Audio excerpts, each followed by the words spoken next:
So now, after discussing everything about the science of karma, now we are going deeper. And this section, Bhagwan is going to tell us about three categories of people in terms of jnana and a karma and a karta. The agents, all of us, and what we do, how we do, and how we understand what we do. The jnana, karma, and a karta, all three of us, all three aspects can be categorized into three typologies. And one of the reasons he is doing this nomenclature is, the basic standard point that by dividing these three categories into sattvic, rajasic, and tamasic, the advice always is that if you find yourself, because he'll not tell you where you are, he'll not tell us where we are, he'll just mention this is how these people are found. And then we are supposed to draw our own conclusions and decide and figure out whether we are in the tamasic category. And Bhagavan has explained, you cannot jump to sattvic from tamasic. If you do, then actually that is mithyachara. That will be a kind of cheating. It will not give you the kind of results that you are aspiring for.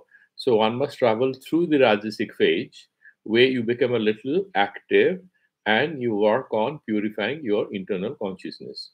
This process of activating your inner energies in a way prepares you to have that peace of mind, that sense of satisfaction, so that you can sit and then meditate on the truth and turn very sattvic. But this is a process. If a person is very lazy, how to do sattvic karma? Let's imagine he's extremely tamasic. He doesn't want to do anything because tamasic avastha is mudha and having alasya and pramada and all those things. And he wants to sleep all the time. So that fellow must take up this responsibility to be a little active. Like the Jain masters used to say that if you're too depressed, you're too lazy, okay, go fight with somebody, but don't sit in your room. That's very dangerous. You need to sort of have normal blood circulation for the mind to function properly, because at the end of the day, this physical frame is what enables us to move towards meditation and the divine. So if the system gets corrupted, if the hard disk is corrupted, the best files you have stored there will be wasted. So we have to take care of the frame as well. Now, so in the first phase, first is discussing jnana. And what did he say? In the verse number 21st, he said that first one, sarva bhutesu yenekam bhavam abhyayam ikshate avibhaktam vibhaktesu tad jnanam viddhi sattvikam. Now, all these material beings, Jada, Chetana, you see inanimate, animate, living, plant kingdom, everything. Different kinds of businesses, different categories of activities. The one who is enlightened, we are talking about his jnana. We are now not talking about karma. And Bhagavan says, the one who is able to see the antaryami purushottama in all names and forms. Like in Shivananda Ashram, they always, in their spiritual prayer, they say, let us worship thee in all names and forms. And I love that initial line in that prayer. Because you have different names and forms, oh Lord. Let me see you everywhere. And that is exactly an elaboration of this verse number 20th. Sarva bhutesu yena jnanena ekam bhavam. Bhavam here is vastu, that nitya vastu, which is Atman. Avyayam, that bhava ke baad hi avyay sab likhte hain. Avyayam, na vyeti. There is no kshaya. It's nitya, it's not anitya. Ikshate, spasyati. अविभक्तम विभक्तेषु, जब सब टूटे हुए लगते हैं उसमें एक को देख पाता है. तद ज्ञानम विद्धि सात्विकम. And we have already done the Madhusudan here. So quickly, I'll also look at the 21st and 22nd. So Sankara Bhasya we haven't done, so we'll quickly do it because this section, Sankara Bhasya, is a little more elaborate than Madhusudana Tika. Then the Rajasika guy, because he has to compete, he has to make money, and he has to have house and car, and he has to go to Swarga. How will you do all this? You must be a good karmakandi. So he's not somebody who is violating the moral code of conduct. He will not do generally pratisiddha karya. He wants to do sastri, whatever sastriya vihita karya he will do, but he needs to accept that duality. Otherwise, he'll not be moved. He'll be too spiritual. The Sattvika person also can do karma, and he will mention how to do Sattvika karma. But and Sattvika person doesn't have to be less successful. Please understand this. A Sattvika person doesn't have to be a failure, and the Sattvika person doesn't have to be a fool. Now, this guy sees everything everywhere. Will he not take his examination and write a very good essay? Of course, he would write. Would he not publish books and poems? Of course, he would do. But he will do it seeing everywhere that ultimate truth, because there is an appearance, and he has already studied chapter 7, chapter 9, chapter 13, where Bhagavan keeps talking to us about, look here, I'm immanent as well as transcendent. I'm at a very high level. I'm invisible. I permeate everywhere. In fact, I'm in you, also in your enemies. All that moves and all that doesn't move. I'm everywhere. There's nothing where I'm not there. You can't find a thing which exists without my presence, without my blessings, and without my guidance, because I'm Sarvanyanta. So if you know this, if you understand it, that doesn't mean somebody will not do research and will not produce a PhD because he sees Brahman everywhere. That's not the idea. He will do everything, but he'll continue to see that ultimate truth as the underlying reality in everything that he's dealing with. That is the beauty of it. Now, the Rajasic guy is not a dull guy, he's equally smart, except that he accepts that duality. So, what does he do? Pruthakttvena tu yat jnanam, that jnana. And we have already discussed that how can agency be attributed to knowledge, but by that knowledge, in that sense. Nana bhavan pruthak vidhan, which are apparently different beings, different entities, different sciences. He deals with them. Vyakti sarveshu bhutetu, and then he can see them. Pruthakttvena, that is the key word. No, this is different from that. This is my wife, that is my wife's sister. And obviously, I have to buy a gift and I have to obviously care for my wife a little more. Maybe we're actually your wife's sister or your own sister, maybe actually needing a little more attention, but then you care about your family. So that particular thing comes in the Rajasiga person. Not in a mean way. Please understand this. There's nothing, we are not discussing anything negative here. We are discussing the basic fundamental nomenclature. We are not trying to criticize anything. We are not trying to put somebody in a hole and say that this guy is beyond redemption. No, we're just talking about states. And we need to understand that the human mind and whatever we consider our knowledge can pass through different phases in the same body, in the same cognitive system that we have. You can feel Rajasic emotions or a Rajasic approach to what you think is your knowledge. You can have a Sattvic understanding of it. Because as the frame of the mind changes, we also change to think differently about whatever we are dealing with. The beauty of it is that we need to have an extremely open mind to be able to sort of examine our own consciousness and come out of it and graduate to the next level. And it's like the Sisyphus. You know about the myth of Sisyphus, that he was carrying that big stone on the top of the mountain and he was falling. There'll be millions of failures. There'll be millions of falls. That's the best part of the sadhana life, that you don't have to get a feeling of being troubled or feel guilty. Need to move forward all the time. Charivati, charivati. You have to continuously move forward. Therefore, these classification is actually a handle given to us to self-examine and find out where we are and how can we progress, or how can we counsel somebody who needs a bit of help.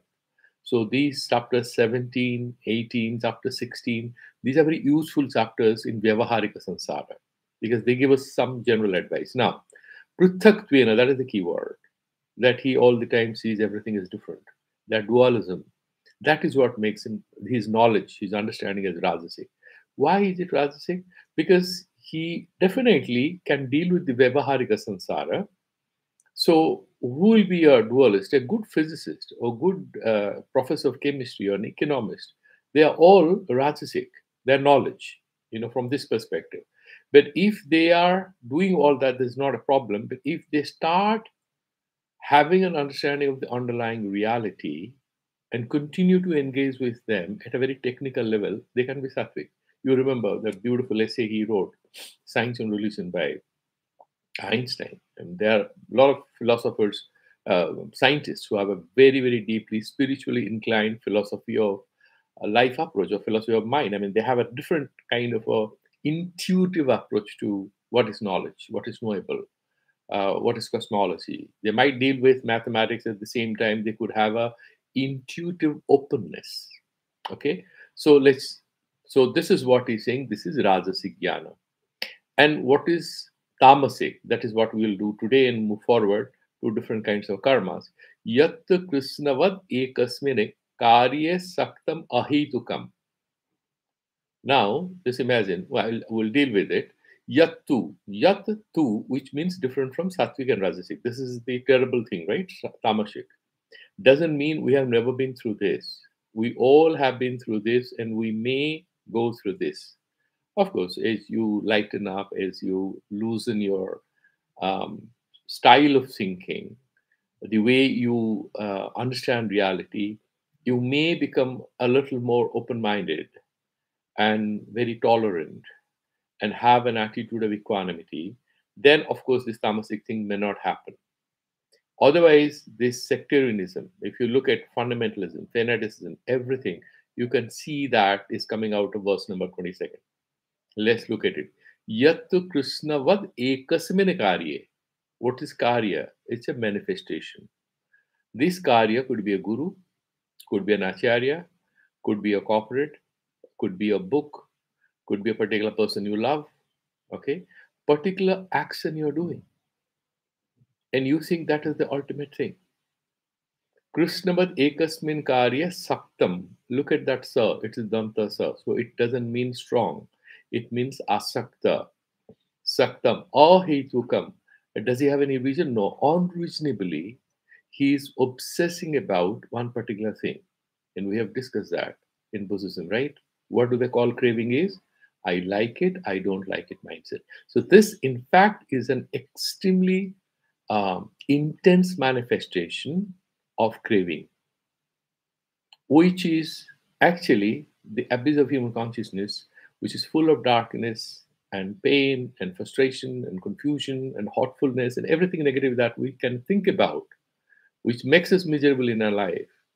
As they say that some people organize their life around contradictions, like around hatred, around exclusion. That's what happens here, because everything is focused at one particular point.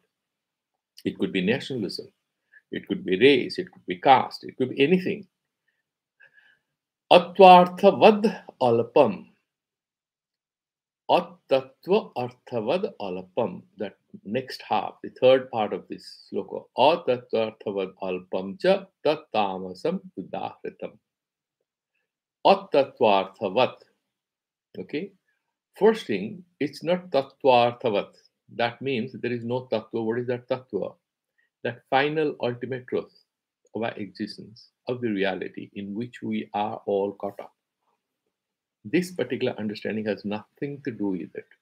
This guy could be a Buddhist of the Tibetan school of thought or Theravada. He may be having the best of books. He may have met the best of gurus. But what is the key defining feature of his consciousness? Obsession.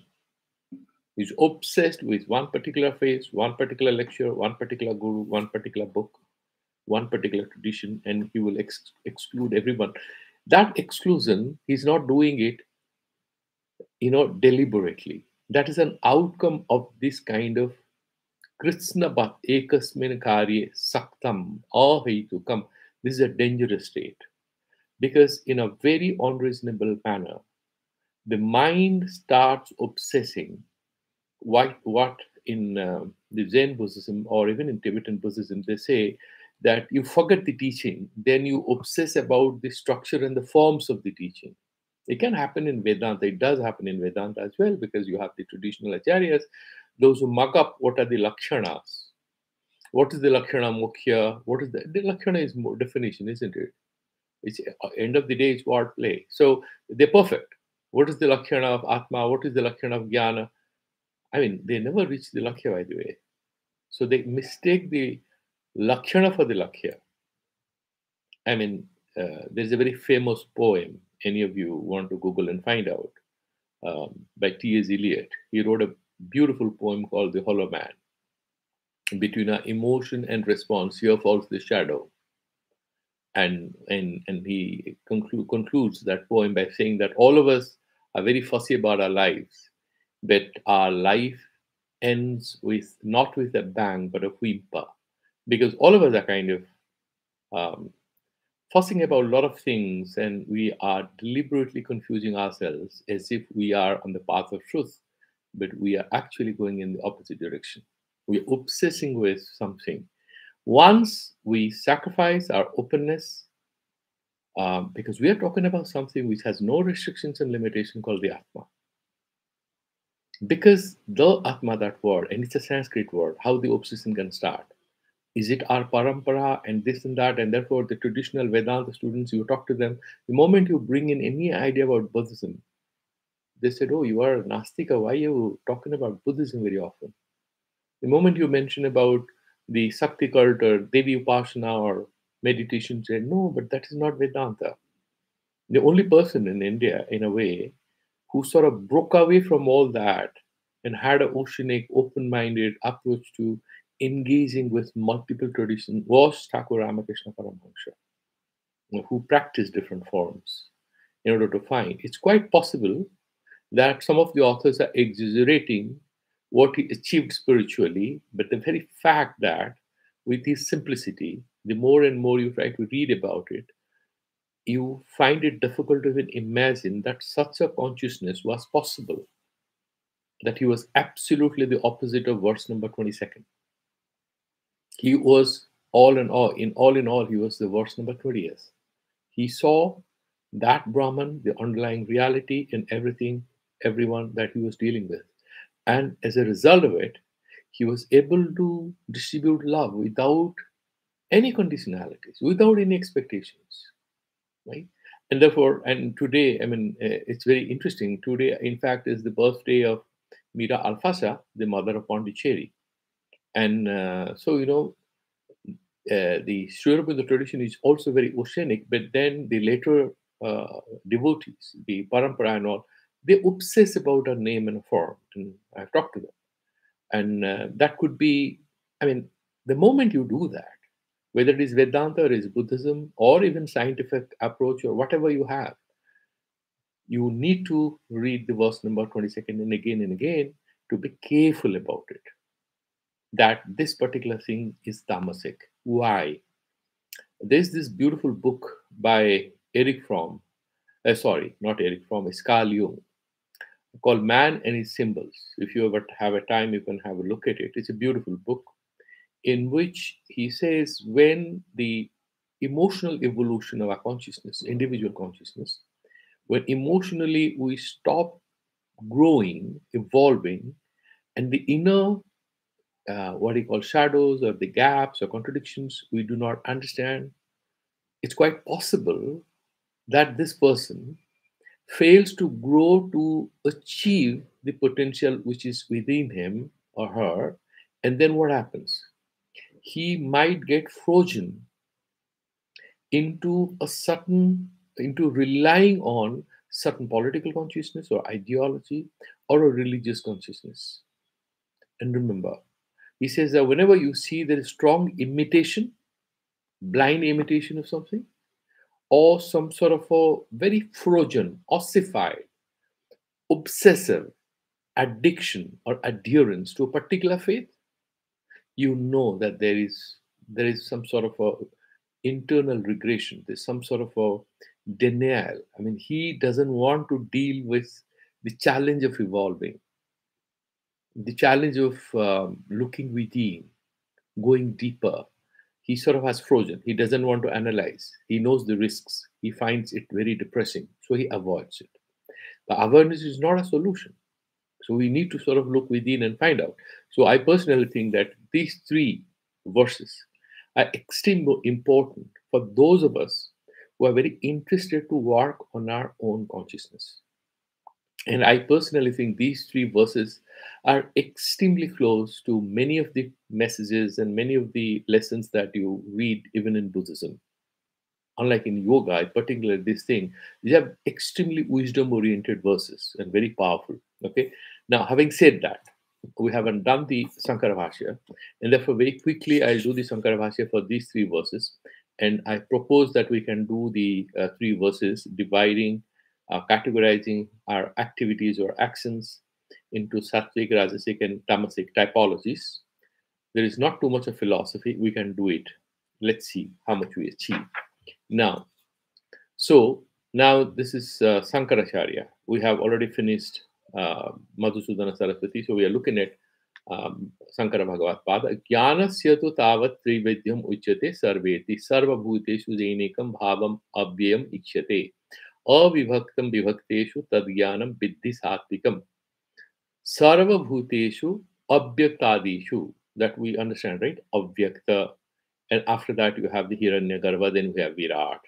So you have Avyakta, obviously, it's completely causal form, there's no Sukshma. Then comes Sukshma, then comes Sthula, is the Virat. And then that is the Samasti level. And at the Vyasti level, we have, of course, plants, animals, everything. We have done that earlier. He has already discussed it. We have also done it in Tattvabodha. Sarva Bheshu, Avyakta Adishu, starting with Avyakta, then Hiranyagarbha and Virat and everything. Adishu, Stavaranteshu, ending with what? The Jada Varga. You have the human beings and plants and animals and everything, and Stavara, all that. Stavaranteshu, Bhuteshu, the whole manifestation of material reality, starting with the completely unmanifest to the fully manifest, and divided and diversified. Yena Jnanena Ekam Bhavam Vastu, and he is able to see that one Atma Vastu everywhere. Okay. Bhava Savado Vastu Vachya Eka Atma, okay, Eka Atma Vastita Atma Vastu Ityartha. So that particular Bhava Savada is that one Atma Vastu. Okay. Avyam na vyeti swatmana dharmirva. Now, you know that there is this tendency among the Vaishnava schools of thought that there is a Brahma Parinama Vada, that Bhagavan manifests on his own. And then there are dharma, there is some changes in his dharmas, whatever you can say. But he refutes that, Shankaracharya here. No vyeti, there is no avya, there is no change, no vikara, swatmana, by himself, or because of the dharmas, there is no change in his dharmas. Va, kutastam nityam ityarthaha. So that kutastha nitya, which is there in all of us, and also, I mean, the samasti thing, the Brahman. Ikhyate yena jnanena pasyati. That ikhyate. Ikhyate means what? Yena jnanena pasyati. That particular jnana, that particular philosophy or understanding or approach. Here, I wouldn't say that this is basically a school, a body of knowledge in that sense. It's more of a philosophical attitude in that sense. Jnanena pasyati. Tamcha bhavam avivaktam pratideham vivaktesu deha vedesu. We have different people, pratideham, because there are different human beings. All of us have different physical entities, different mindsets. But he sees that Chaitanya, Satta Swarupa, permeating all of us. Deha Vedesu na vivaktam. And that consciousness is not different. That Kutastha, Chaitanya, whatever words you're using, they are not innumerable. This Sankhya Mata is refuted here. Purusha is unlimited there, not here. Atma eka eva, nehana nasti kinchana. Ataha. Na vivaktam tad atma vastu, that one atma vastu. Vyomavat, like the akasa, like the space inside this pen, the space inside this finger, the space inside this hands, this dress, is just space. These names are given by us. Vyomavat nirantaram ityartha, it's always everywhere. Tad jnanam advaita atma darsanam satvikam. You are able to see that underlying truth which pervades, is the foundation for everything. That is Sattvika Jnana. Samyak Darsanam Viddhi iti. Please understand, my friend. Yani Dvaita Darsanani Asamyak Bhutani. These dualist perspectives are not comprehensive. That's what he's saying. Not comprehensive. Asamyak Bhutani Rajasani. Because, it has a principle of movement, the dynamic principle of achieving things, doing things. Rajasani Tamasani cha iti no sakshat sansara uchitaye bhavanti. So, these don't help you to get that moksha. Why? Because they essentially drive you into some sort of an attachment and entrapment, because you do not have that understanding of the underlying truth which can help you come out of it. You can continue to do the physical activities, but that dissociation, that autonomy, that equanimity will not be easily available to the mind which identifies with the dualities. This is verse number 20th. 22nd and 21st. Pruthaktvena, that Rajasiga thing he's explaining. Pruthaktvena iti pruthaktvene tu bhedena, that mind, that understanding, which sees everything as different. Bhedena, pratisariram anyatvena, tera mera, mera tera. It's like it happens. You might see this. Anyatvena yat jnanam nana bhavan bhinnan atmanah. Okay. So all these appearances, presences of that particular thing, pruthak vidhan, pruthak prakaran, that he sees them as different. So what is the problem? Actually, they are appearing different. He sees them as different. What is the problem? No, he's seeing it. We don't have any problem with it. The problem is that if you are sleeping on your bed and for some time you saw that you're swimming in a deep ocean or you are sailing on a small lifeboat, and then maybe you had seen Hitchcock's lifeboat and you saw yourself trying to survive, and then you suddenly start flying and you have become the junior Superman, and then you're in a jungle, and then you're watching some other movie, maybe out of Africa, anything. You're watching some other movie, some other event. These memories that you have of different stories and movies and pictures and novels you have read, and everyday experience, they sort of manifest as dreams. So you might see, and then what? You see them as all different realities. But where were you? On your bed? Did you go any of these places? No. But you woke up and you're sweating because there was a snake chasing you. And your pet cat was trying to save you from the snake by fighting with that snake.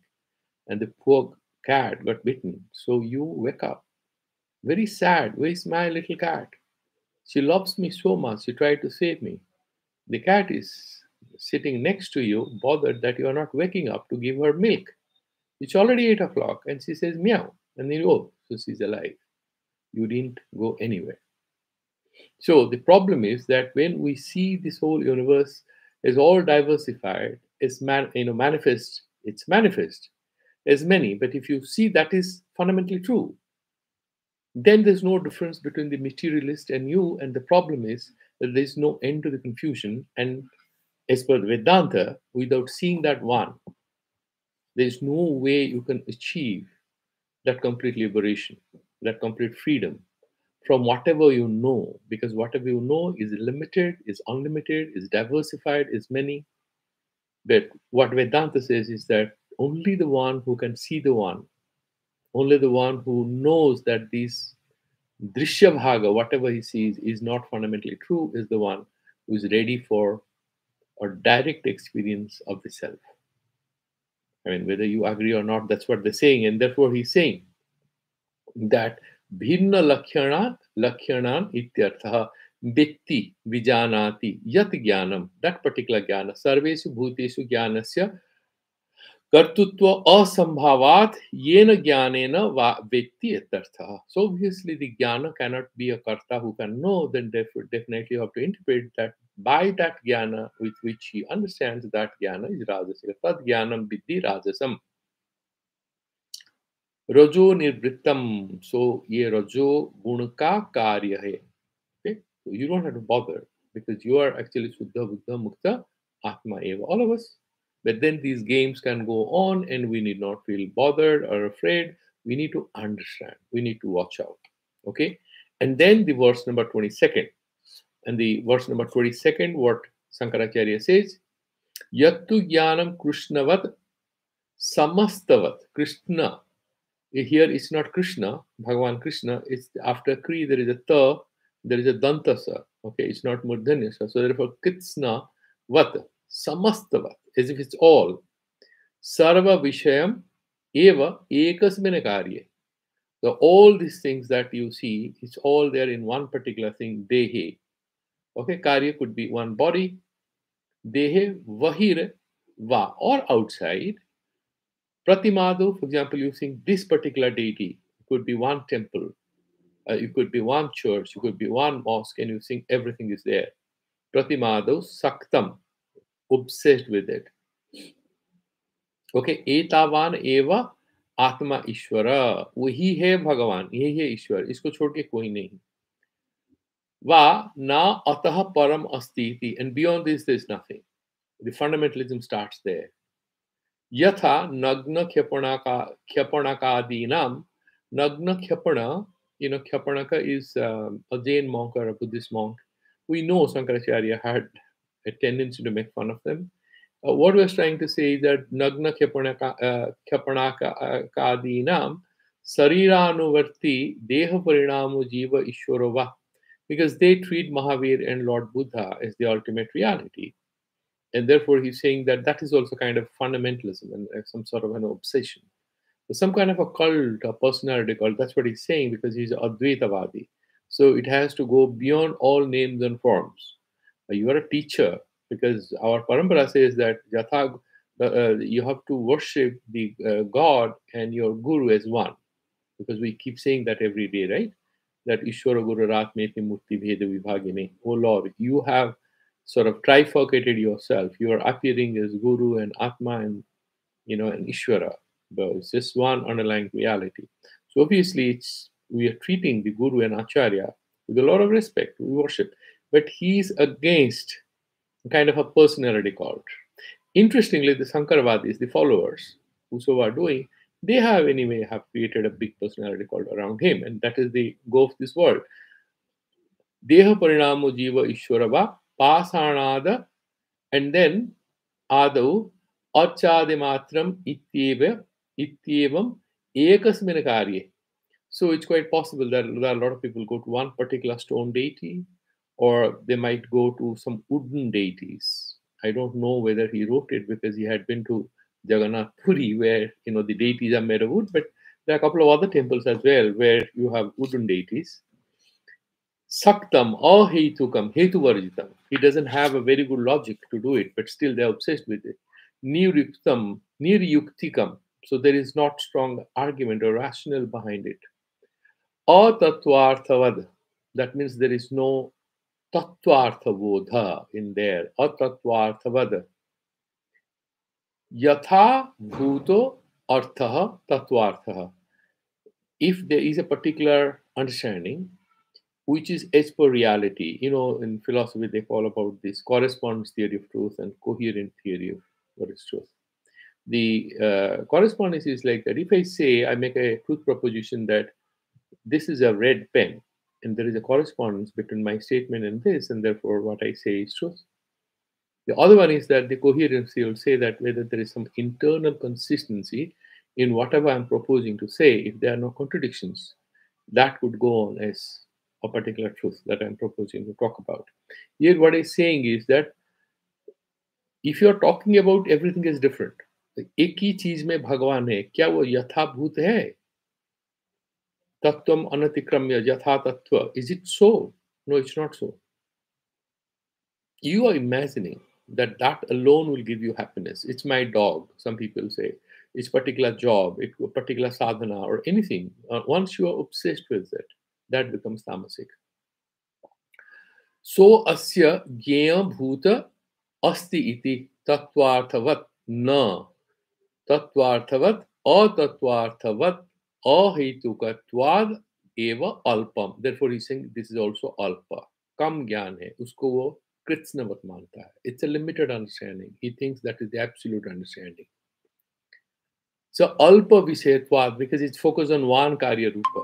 It could be a temple or a house or a person. It's just one tiny thing. Then there are a lot of people who glorify their gurus and he's saying he's Bhagavan. I said, no problem, he's Bhagavan, but what Bhagavan was doing before he was born, where was he? There was no Bhagavan. Before he was there was no Bhagavan. Where was God? Oh, God is Anadi, right? So if you're saying he's an avatar, he's carrying the spirit of God, no, we have no problem. All of us are that. He's great.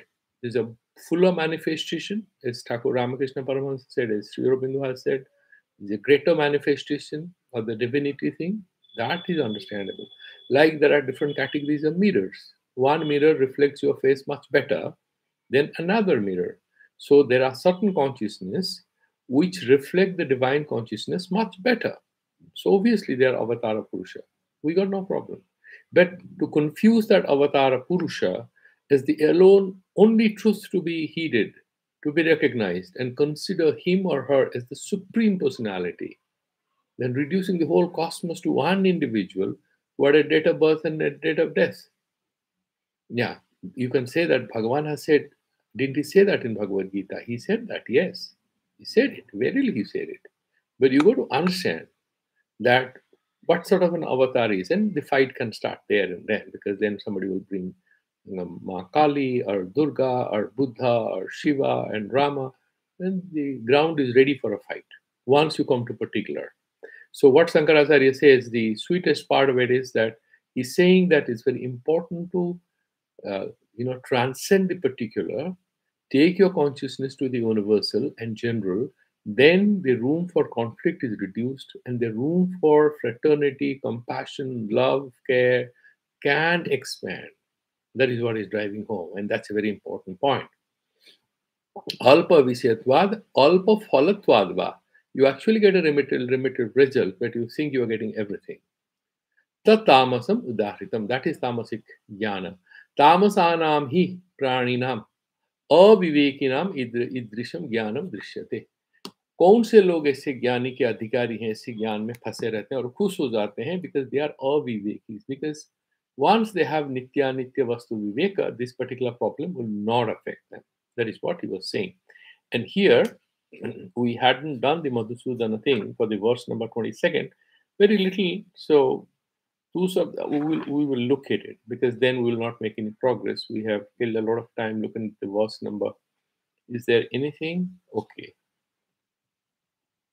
More or less he's repeating it, but we'll have a look at it tomorrow. Let's move forward with the next three verses. And there's not much here, and we'll be able to do it because these are very, very simple verses. So the verse number 20 thing. Now he is going to categorize activities or karmas.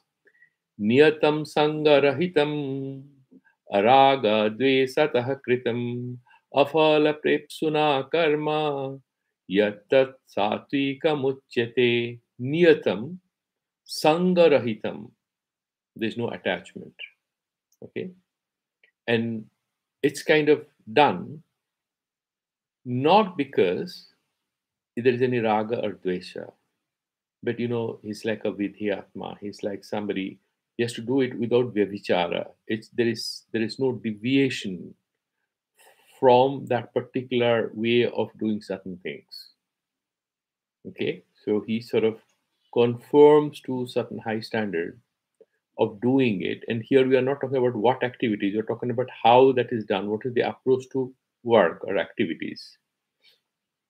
Sangarahitam, and then aragadvesataha. Na ragataha, na dveshataha. Not moved by attraction or aversion. Because you're talking about completely niskama chetana. Kritam, it's done. So he's one of the perfect niskama karmis. Afala prepsuna. And then, is there any phalasanga? Is there any phala prepsa? Is he craving for any phala? No. How is he doing it? Ishvara arpana buddhya. Why? Antakarana suddhyartham. We have discussed that earlier. And Bhagavan is taking care of him. He has said, you don't have to bother about yoga or khyama aspect. I'm going to be yoga, khyama, vaham. I'm going to take care of you. Don't you worry about it. So, afala prepsuna, that kind of a guy who is doing it, by him it's being done karma. Yat karma kriyate. Afala prepsuna, by a guy who is having no craving for the results of his work. Yat tat satvikam uchyate. That is sattvic karma.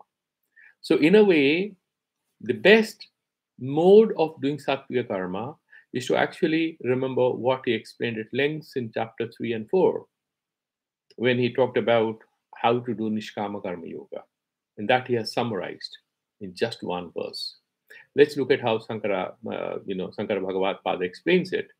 Atha karmana traividyam uchyate niyatamiti. So, and what is that niyatam? Is it kamya karma? That he will go to Swarga, big house, bungalow, resorts? No. He's talking about niyata means nitya, sangarahitam, asakti varjitam, aragadvesatah kritam. His focus is on nitya karmas, which he cannot avoid. Like, for example, he has a father, he has parents, he must take care of them. He has wife and children, he must fulfill their needs, okay, including recognizing, fulfilling, and that is mentioned, okay, in Brihadaranyaka Upanishad and a couple of other spiritual texts as well, that the husband has certain role to play in the life of the wife, and the wife has certain role. So you cannot just ignore saying, I'm spiritual, sorry, run away. No, that's not the way. You have to. You have taken that dharmic responsibility. She's a dharmini. She's not a sexual partner. She's not a business partner. She's a sahadharmini. So both of you are actually on the path of spiritual enlightenment. So you have even the that readiness to engage and show love. You are spiritually inclined, not feeling romantic. No, it's not about romantic attitude. It's about doing one's duty and everything. Like, for example, the nurse is not in love with you, the air hostess is not in love with you, but they're so caring when they come serve a cup of tea and they ask, what do you know? What do you want? Aren't they doing it? And are they in love with you? No. So if you are very spiritual, not a problem. But imagine you are playing the role of a very caring nurse or a caring steward, in the cabin crew, and you're doing this job. You can do that with your children and everyone. They're going to love you. And they will love you more, and they will appreciate this particular kind, caring attitude more than what you claim to be your love. And then using that word to control their behavior, to be judgmental, to restrict their movements, and in fact spy on even what they're thinking, because you become possessive the moment you start using that love, and it's a destructive word. So love as a mode of respect and care is that sattvic thing here, and he's mentioning here niyatam, that nitya, what is expected of you, sanga rahitam, no craving for results, okay, and asakti varjitam or raga dveshatah. So why these 3 4 words are used? Raga dvesha are mentioned to indicate what is triggering them. They are not triggered by your own inclinations or predilections or affinities.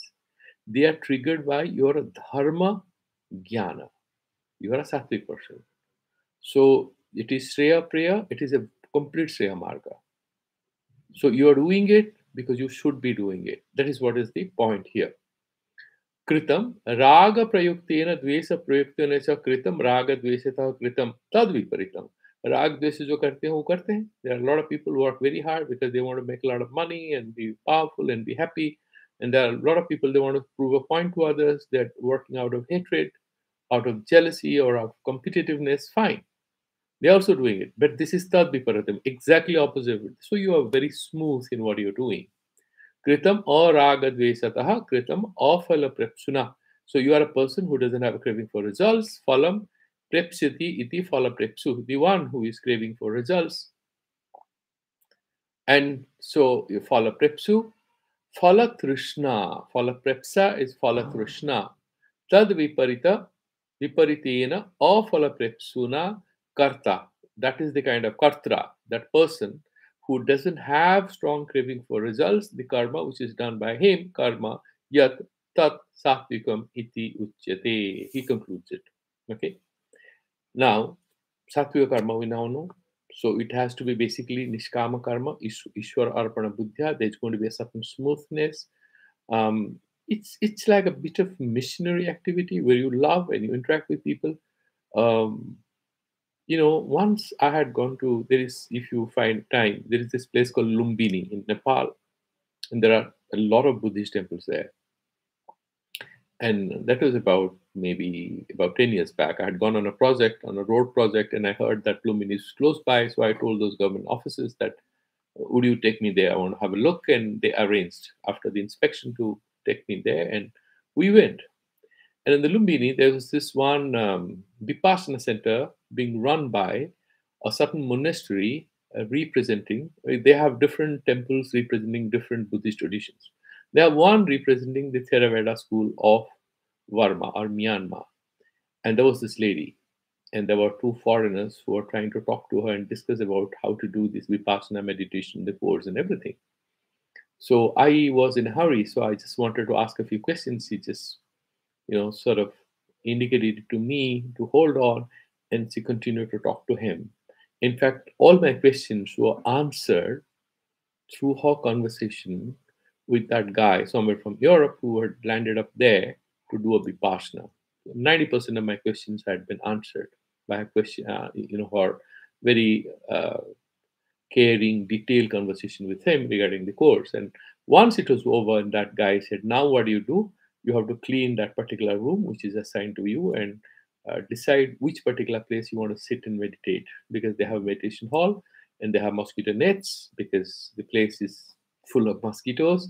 So you protect yourself, sit and meditate." And she said that, okay, 1 hour meditation, 1 hour working, and in between you take food and this and that, but you have a 10-hour, 12-hour schedule. And once that was over, she suddenly turned to me and almost like a mother smiled and said, "Now tell me."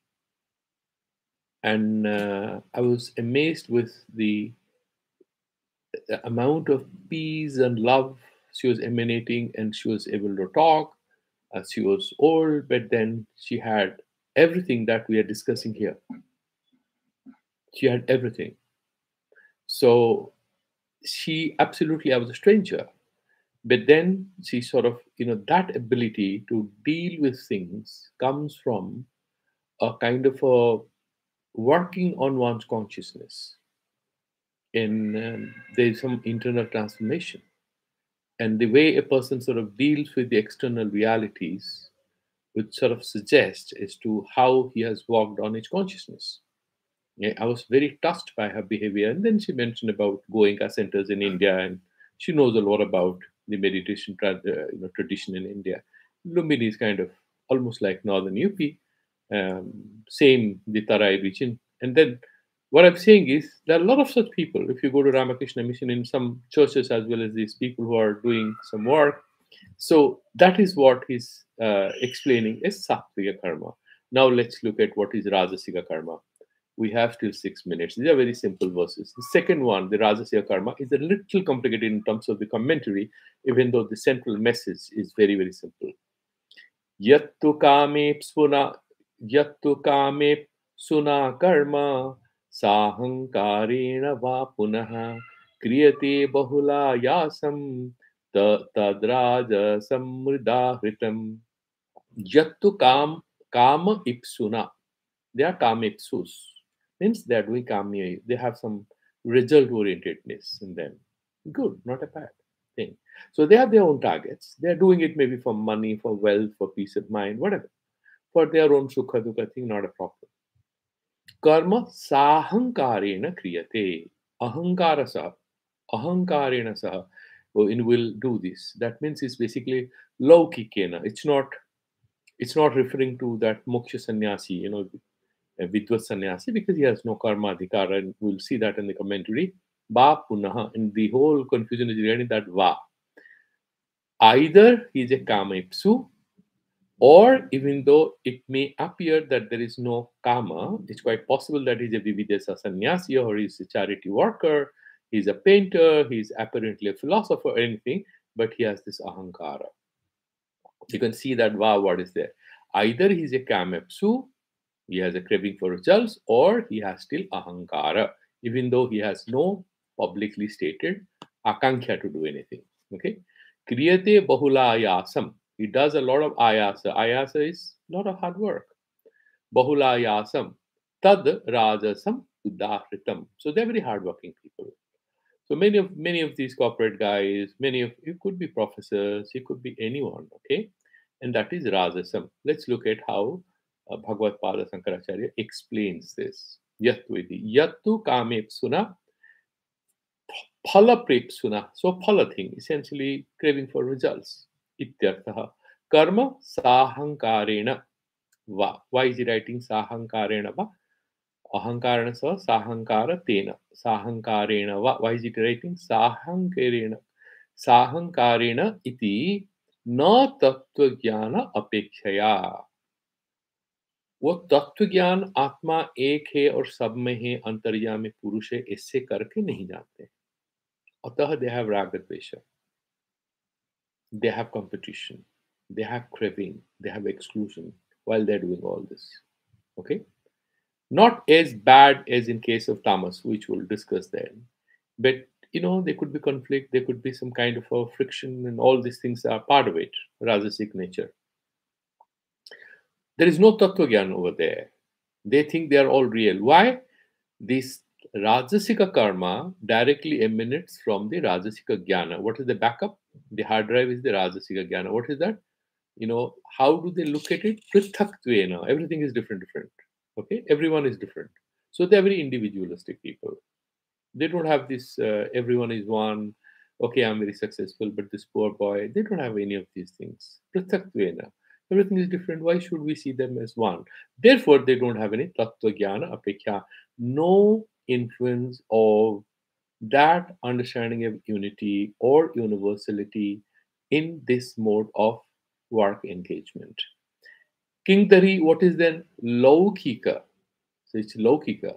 It's not jnana. And he's saying, Sotriya nirahankara apekshaya.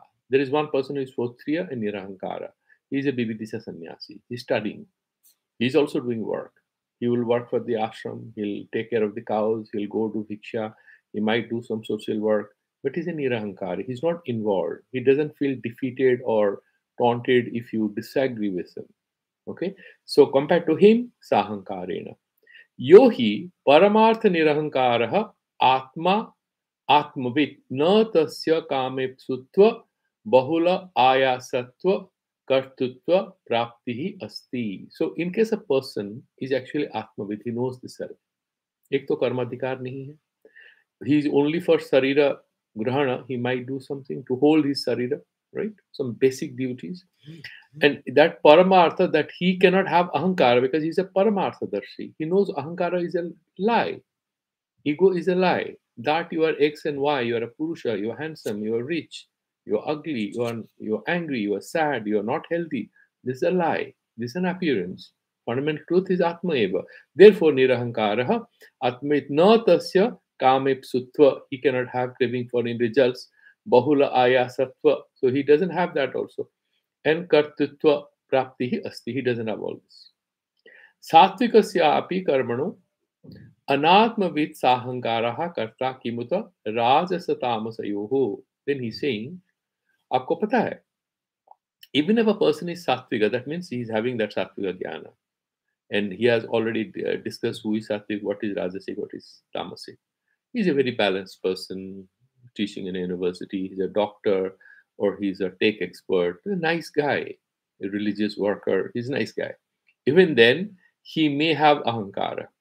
Karmanaha anatmavit sahankaraha karta, and he might think हमने किया है. A lot of you must have seen that with a lot of so-called gurus and all. They also are very proud of what they're doing. He's saying kimuta, what to talk about rajasa tamasayo, where you can also have sattvic ego. In fact, that is much more powerful, and it's very difficult to break. If ego, because that is very subtle, it hides, and it's very difficult to break and deal with it. So true nirahankara, it requires a lot of hard work on one's own consciousness. We have 2 minutes. Let's see how much we can progress. Loka anatmavid api srotriyo nirahankara uchyate. Now he's saying nirahankara em brahmana iti. He's saying, look here, do you know in loka vyavahara generally, there is a Sanskrit Pandit or there is a Brahmin in village. They will say, ye Brahman bahut nirahankari hai. But he's not so. He has ahankara. But he's kind of referred to as that. Therefore, that particular tattvartha bodha apekshaya, this word is mentioned as sahankarena. That means he might have all the appearance of a nirahankari purusha and this and that, but end of the day, he's not a tattvavid. And therefore, there will be some play of ego in whatever he's doing. Okay. Tasmat tad apekshaya eva sahankarena Betti uktam pa iti uktam punah savdah padapurnartha. In order to have this chandaso prayog, that letters should be so that we can do proper ucharanam. Kriyate vahulayasam. They do a lot of hard work. Kartra Mahat ayasena nivartyate. They do a lot of hard work to get their results because they have powerful ego playing a big role in it. Tat karma rajasam udahritam. Okay. Now, quickly, I will do Charan. We'll see how much you can explain. At least we'll finish this particular thing. Now, the tamasic is the worse off. And what is he like?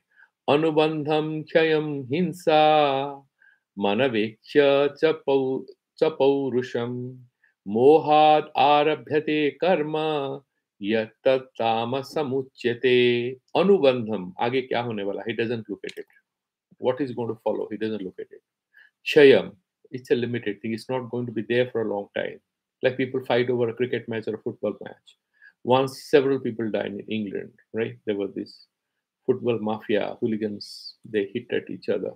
Hingsa, violence, anavikya, they don't look at it. Whether my way of acting or active involvement in anything is involving hingsa or chaya, okay, any harm, any loss to anyone, or that is a very limited thing. It's not very permanent that I should give so much of my energy. And anuvandham, what is going to follow out of this? They don't, anavikya, they don't look at it. Cha paurusham. Now, they're moved by their, whether they can do it or not, also, they don't analyze. They have that powerful ego. Mohat arabhyate karma. They also don't look at whether they're capable of doing it, whether it is I mean, whether they have the samarthya, that they have the strength to do it. No, they have decided they will do it. Like Duryodhana wanted to fight a war. Mohat arabhyate karma. They started with a powerful ego, this moha, ne mujhe karna hai, you know. Yat tat tamasam uchyate. That itself is called tamasika karma. We'll do the tikas in the next class, but broadly, we have finished the categorization of the karma, and we will go further tomorrow. And we'll also look at how Madhusudana Saraswati discusses this. So if you have any questions, you can ask, or we can do the Santri mantras. And anyways, I am putting it into the YouTube for now.